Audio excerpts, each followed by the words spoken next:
Fala pessoal, tudo bem? Tranquilo? Estou eu aqui de volta, professor Guilherme Correa, parte 7 das normas fundamentais do processo civil. Estou aqui com o Guibô, com a Bruna, com a Gabi e com o Gutinho. Não se esquece de se inscrever no canal, deixa o teu joinha, compartilha esse conteúdo. Estamos quase com 8.000 inscritos. Quem sabe você será o número 8.000. Já imaginou que legal? Você ser um inscrito número 8.000. Nós estamos chegando pertinho disso daí, tá? Publicidade e fundamentação, próximo assunto aqui, ó. Tá lá no artigo 11 do Código de Processo Civil. Olha lá. Todos os julgamentos dos órgãos do Poder Judiciário serão públicos e fundamentadas todas as decisões sob pena de nulidade, tá?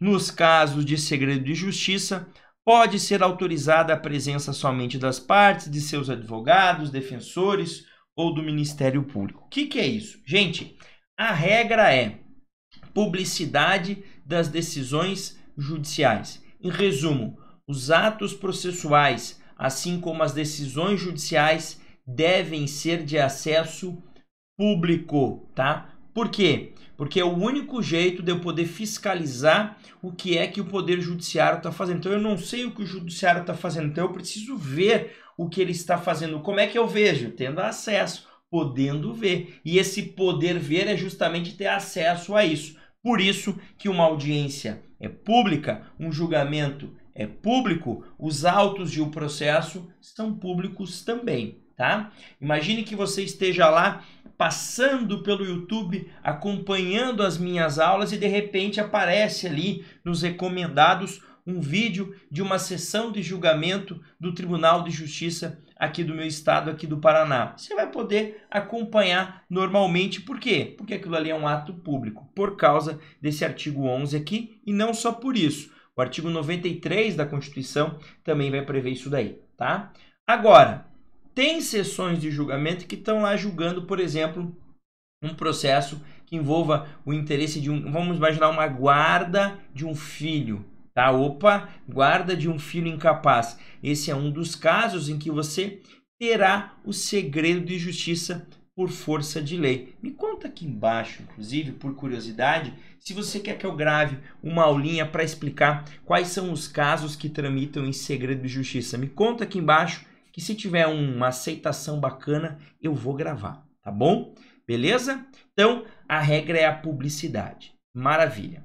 Nesses que tem segredo de justiça, eu limito. Numa sessão do YouTube, por exemplo, quando é caso de segredo de justiça, o presidente da sessão fala, olha, agora nós vamos fechar aqui a transmissão, né? Vamos parar de disponibilizar em razão de ser segredo de justiça, tá?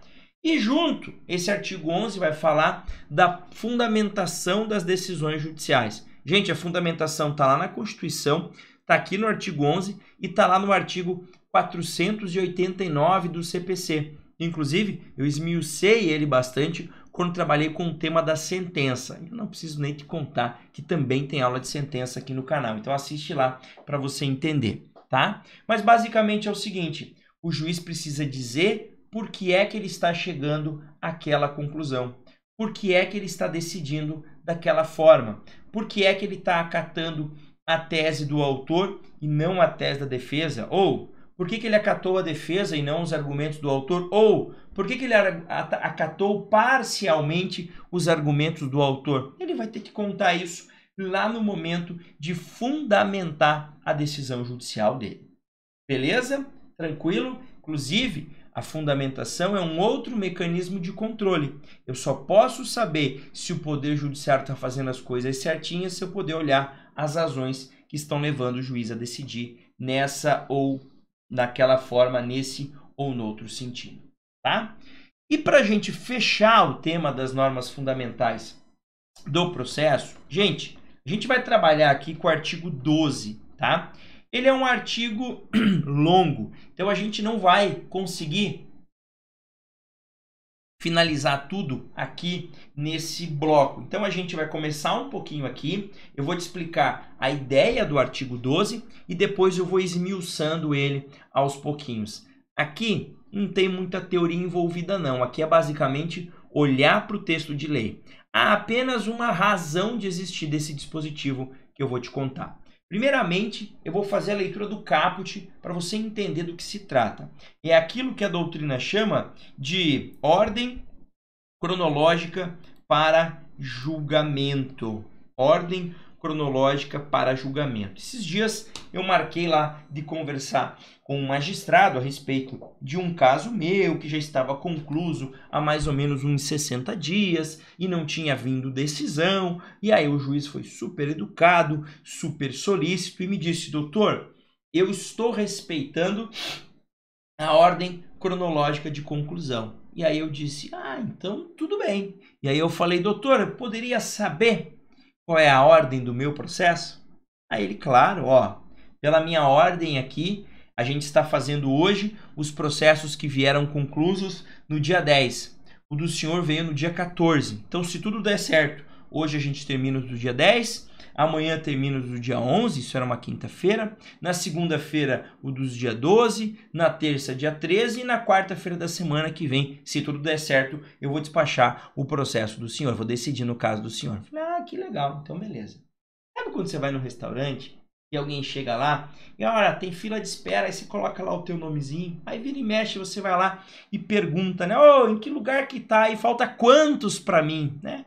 Você tá meio bravo porque você tá na fila, mas você tá vendo que tá todo mundo na fila, tá todo mundo na mesma, né? Tá todo mundo naquela situação assim, tá todo mundo na média, né? Como a gente brinca, dizendo, tá todo mundo igual aqui, tá todo mundo esperando, tá? Então tem uma ordem. Então ele chegou antes de mim, ele vai sentar antes, mas o que chegou depois de mim vai sentar depois de mim. Mas chegou uma pessoa ali com deficiência. Perfeito. Vai ter uma preferência e vai furar a fila de forma legítima. É o que acontece no processo judicial, professor? Tá? Então, o ideal é que a gente tenha essa ordem. Na verdade, o código criou como uma exigência, tá?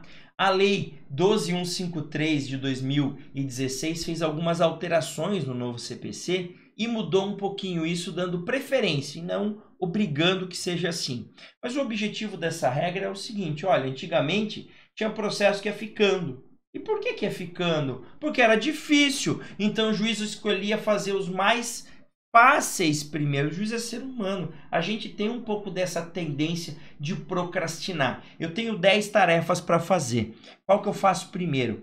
Eu vou fazer aquela que é mais urgente. Beleza. Aquela que é bem urgente assim mesmo, que não dá para esperar. Legal. E as outras dá para esperar. Fiz a urgente. E agora?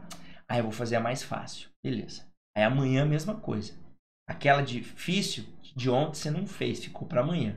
Aí amanhã você chega, se ela não for urgente, você vai continuar jogando ela para frente porque ela é mais difícil. A ideia dessa ordem cronológica para julgamento é diferente. É dizer, processo que foi concluído antes vai ser julgado antes.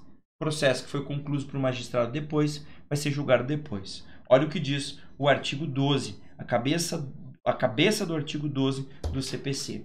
Os juízes e os tribunais atenderão preferencialmente a ordem cronológica de conclusão para proferir sentença ou acórdão. E aí, parágrafo 1º. A lista de processos aptos a julgamento deverá estar permanentemente à disposição para consulta pública em cartório e na rede mundial de computadores. Então, primeira regra a gente precisa entender.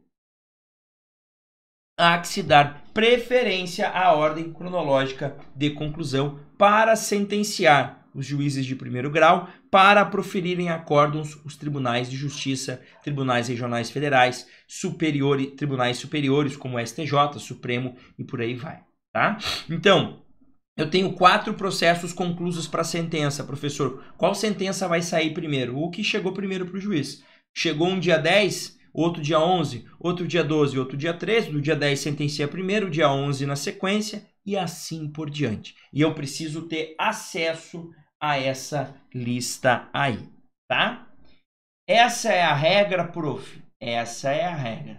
Mas você já sabe, tem todas as vezes que o professor fala que essa é a regra, parece que o olhinho dele brilha de satisfação de saber que a gente entendeu a regra, mas que vai ter exceção. Vai. E aqui tem bastante exceção. E é sobre isso que a gente volta a falar na volta do bloco. Beleza? Um grande abraço, bons estudos e até mais.